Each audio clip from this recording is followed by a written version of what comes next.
হঠাৎ অন্তৰ্ধান YBY মই যিটো টকা মই ইনভেষ্ট কৰিছোঁ মই গাহৰি বেচি পেলাই সেই ৬,০০০ টকা মই দিছোঁ। লুটি নিলে দুখীয়াৰ কোটি কোটি টকা। ১-২ টকা পাই পেলাই নিজৰ ল'ৰা ছোৱালীক মই কিবা এটা কাম কৰিম বা ল'ৰা ছোৱালীক মই হোষ্টেলবিলাকত দিছোঁ, সিহঁতক মই হোষ্টেল ফিজবিলাক দিম।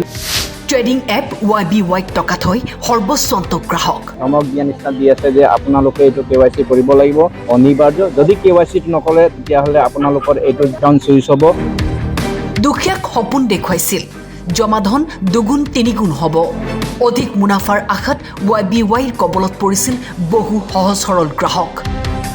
কোনোবাই যদি পশুধন বিক্ৰী কৰি টকা থৈছিল, কোনোবাই আকৌ কষ্টোপাৰ্জিত ধনকেইটা নাখাই নেমেলি YBYত সাঁচিছিল।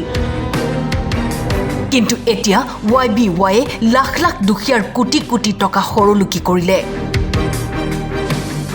ভালেই পইচা পাই আছোঁ, মোটামুটি সপ্তাহে সপ্তাহে পইচা উঠাইছোঁ, পাইছোঁ। পটককৈ মানে ৱালেটটো বন্ধ হৈ গ'ল। বন্ধ হৈ যোৱাৰ পিছত KYC বিচাৰিছে আৰু লগত 6,000 টকা বিচাৰিছে। মই এতিয়া কেনেকৈ KYC দিম আৰু টকাটোনো কেনেকৈ দি দিম? তাৰপিছত কিবা যদি পইচাটো কিবা কাৰণত যদি হেক হৈ যায়, মোৰ চব বেংক একাউণ্ট যদি ক্ল'জ হৈ যায়, তেতিয়া মই কি কৰিম? এইকাৰণে মই দিয়া নাই, এইটো বহুত চিন্তাত আছোঁ। মানে 2,88,000 কিমান টকাত আৰু আপুনি ইনভেষ্ট কিমান টকাত কৰিছিলে? 30,000। মই ভাবিছোঁ দুৰ্গা পূজাত ওলাম, মোটামুটি 10 লাখ টকামান পাম আৰু চবে ফূৰ্তি চূৰ্তি কৰিম আৰু ফেমিলি লৈ বাহিৰ লৈ যাম দাৰ্জিলিং ঘূৰিবলৈ, তেনেকৈ এটা পৰিকল্পনা আছিলে। কিন্তু সেইটোতো উল্টা হৈ গ'ল খেলটো। KYC জমা দিয়াৰ নামত এতিয়া 6,000 টকা দিবলৈ গ্ৰাহকক হেঁচা দিয়াৰ অভিযোগ।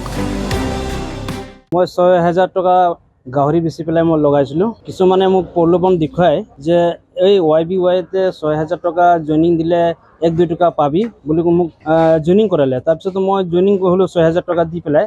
লাষ্টত গৈ থৈ মই চাইছোঁ যে এইটো বন্ধ হৈ আছে। মই এতিয়া দুখীয়া শ্ৰেণীৰ মানুহ, কোনো কৰ্ম সংস্থাপন নাই, গাহৰি বেচি পেলাই মই ৬,০০০ টকা মই দিলোঁগৈ, জইনিং কৰিলোঁ। এতিয়া 1 টকা মই উইথড্ৰ কৰিব পৰা নাই। তো মোক এতিয়া এই টকাটো মই উইথড্ৰ কৰিব পৰা নাই, বন্ধ হৈ আছে। মই এইটো টকা মোক লাগে।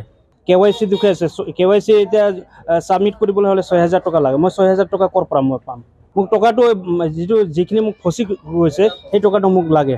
মইতো যিটো টকা মই ইনভেষ্ট কৰিছোঁ মই গাহৰি বেচি পেলাই সেই ৬,০০০ টকা মই দি দিছোঁ। ১-২ টকা পাই পেলাই নিজৰ ল'ৰা ছোৱালীক মই কিবা এটা কামত খটাম বুলি মই লগাইছিলোঁ, কিন্তু এই 1 টকা 2 টকাও মই নাপালোঁগৈ।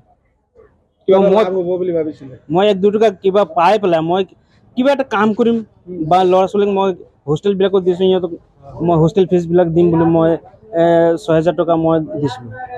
এতিয়া মই ভাবোঁ যে অসম চৰকাৰক যাতে সেই YBY টকাটো ফচি যোৱা টকাটো মই পাবলৈ বিধ ব্যৱস্থা কৰি যায়। গাহৰি গ'ল, পইচা গ'ল, এতিয়া মই দুখীয়া শ্ৰেণীৰ মানুহ, মই টকাটো কেনেকুৱা মই পাম?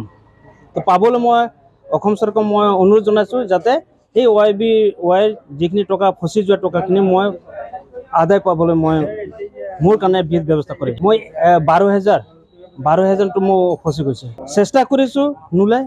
মই ৬,০০০ টকা লগাইছিলোঁ।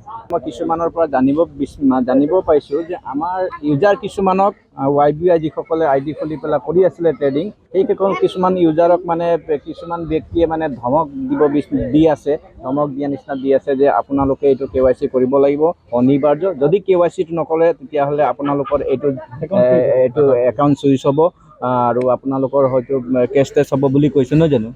তেনেকুৱা ধৰণৰ এটা ভাবুকি ধৰণৰ মানে এই ট্ৰেডিং